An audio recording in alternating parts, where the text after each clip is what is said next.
Hello folks, welcome back to Beyond the Shoot. Psycho Steve here with you once again for another episode of Back to School. Today, we're gonna be grading my favorite show, my favorite three letters in all the alphabet, NXT. Yes, this is Back to School, where we grade every match accordingly, whether it's awesome or whether it's total trash. And NXT, you've been getting some really good grades. Let's keep it up, folks. On with the show.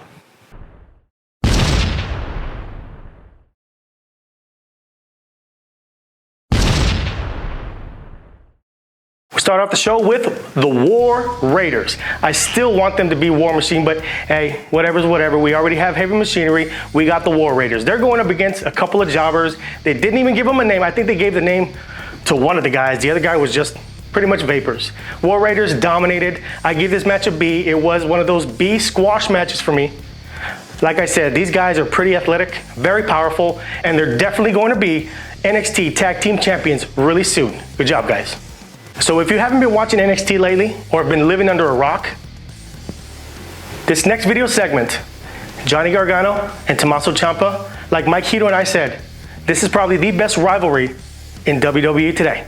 The video package speaks for itself, talking about when they were a tag team, DIY, to actually having an unsanctioned match against each other at TakeOver New Orleans, onto a street fight at TakeOver Chicago. So the video package, like I said, speaks for itself. You gotta watch it. I give it an A. I can't wait for this match. Now this next match I was really looking forward to. It was made last week. EC3, top 1% versus Cassius Ohno. These guys are awesome wrestlers. EC3, I'm not really convinced with you yet. You're still one of those tweeners. When I say tweener, I mean we don't know if you're a heel or we don't know if you're a babyface. You get those chants, but then you got that heel look, and you do use heel tactics in the ring. Cassius Ohno is a knockout artist. He's a big time hitter, and he actually had 80% of the offense in this match, but EC3 does come up with a win, pushing him forward probably to a North American Championship match, maybe NXT title match. We'll have to see. Everybody, I was so excited about this match. Like I said, I forgot to give it a grade. This match, I give a B. On to more action in the ring. Women's division match. We got Bianca Belair, the EST of NXT, against Aaliyah. Aaliyah hasn't been seen in a couple of weeks, or actually a couple of months, so I'm gonna consider this a jobber, but she did have some offense. The story of the match was Bianca Belair. I was hoping that she would get a brand new finishing maneuver, and she did. She showed her agility, she showed her power, and her new move, I don't know what to call it, but it's a version of the torture rack into a modified Falcon Arrow. It was awesome. I give this match a B. I give the ladies a lot of credit. Aaliyah, I hope you get more matches because you are hot, and I think you have a lot of athletic ability. So B for this match. Good job, ladies. Another video package, Shayna Baszler versus Nikki Cross for the NXT Women's Championship. Now these ladies, Nikki Cross is crazy. She's nuts. But I love that about her, and she brings all of that craziness to the ring.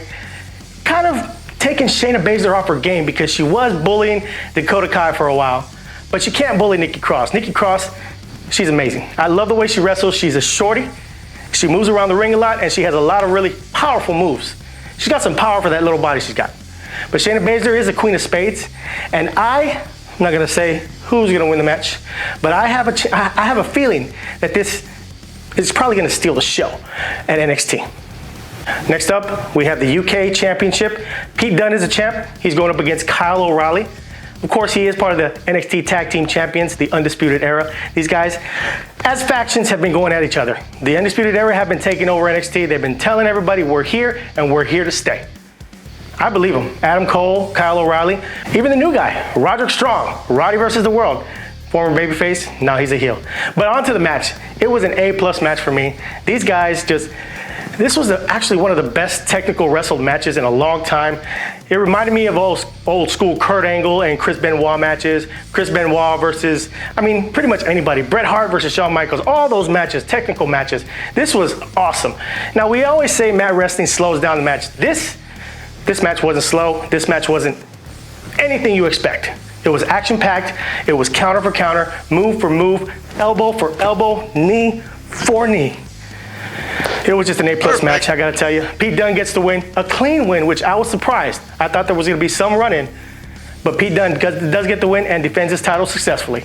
After the match, Oney Lorcan, the Undisputed Era, and even Danny Burch, they all came to fight.